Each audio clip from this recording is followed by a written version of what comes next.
Hi, Normie Gamer here with a quick video on what does it mean to ping pong influence, how to do it, and why should you do it. I've been getting questions on my stream how to set up and maintain influence, and I just decided to explain it in a video. Keep in mind this video is for players that are new to the game, and I'll be explaining basic Atlas mechanics. So let's get started. What does it mean to ping pong influence and why should you do it? So to ping pong influence on a specific map means to keep running the same map over and over, and it will always have either Shaper or Elder influence.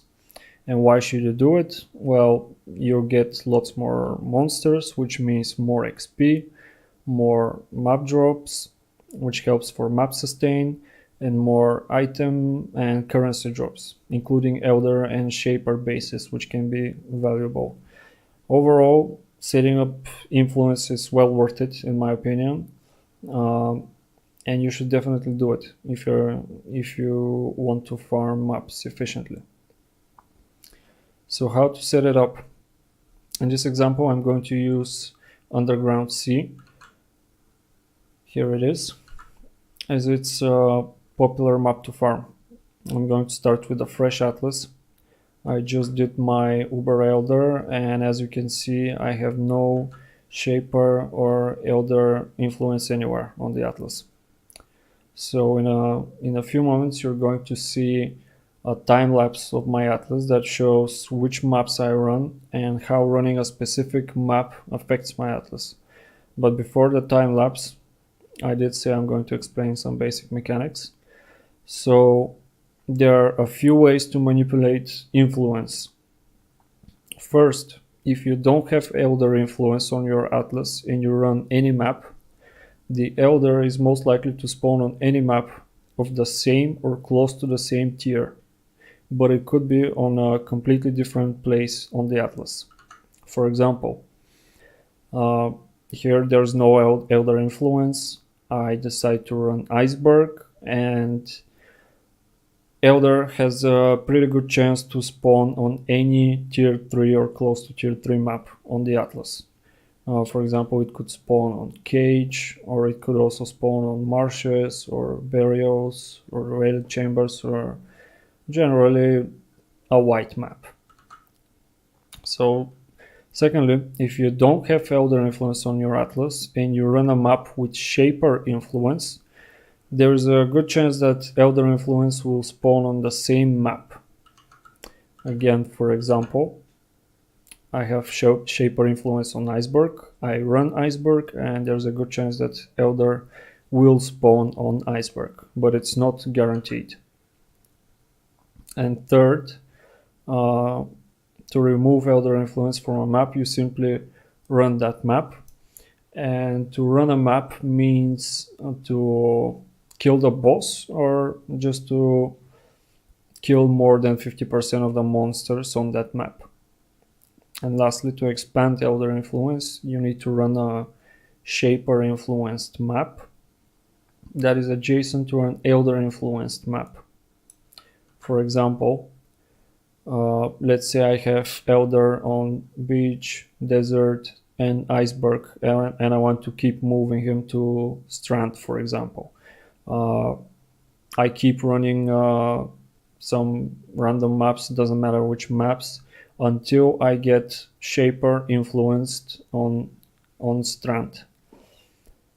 And the moment I get Shaper influence here, I run it, and Elder influence will spread from Iceberg to Strand.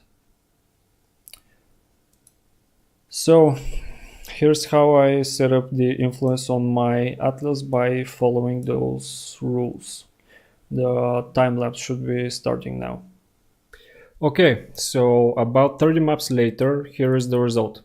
I started with Arid Lake, since it's a white map with a boss that's easy to get to, and I immediately get lucky and Elder spawns on the correct quadrant of the atlas. If he spawned somewhere else, I would have just removed the influence by running all Elder influenced maps and try to spawn him again with some more Arid Lakes. Moving on, I spread Elder influence by running Shaper maps next to it. Here I don't have any shape or influence next to the elder, so I decide to run a few more arid lakes until shaper comes back. Here it is.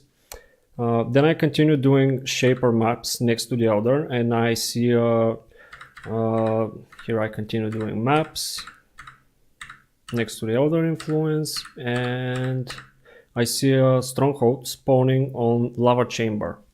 Here it is. At this point, I'm happy with how Elder Influence is looking, and I start running underground seas.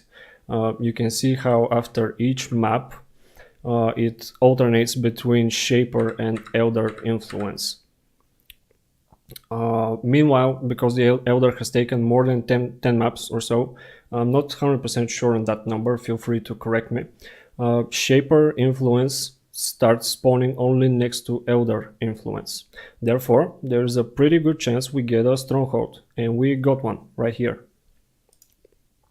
Strongholds are useful because they can't disappear from the atlas unless you run the map, and they prevent Elder from spreading too much.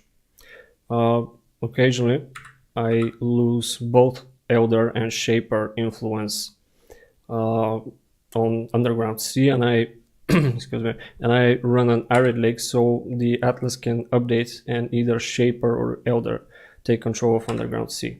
Again, it doesn't have to be arid lake, I just like it because you can quickly get to the boss. Here I continue running Underground Seas. Here I lose influence again. I run another arid lake. Before we finish, just a side note on strongholds. They are very powerful too, and I'm not going in depth to explain them, but if you want to find out more, Carve has a very good video in which he explains them in great detail. I will link it in the description. So that's it. I hope you learned something from this video, and you saw that setting up your atlas to ping pong influence is not rocket science, and it's worth doing. If you have any questions, you can leave them in the comments below, and you can also ask me live on my stream on Twitch. Link will be in the description. And thumbs up if you liked the video, subscribe if you want to see more content like this, and I'll see you next time. Bye!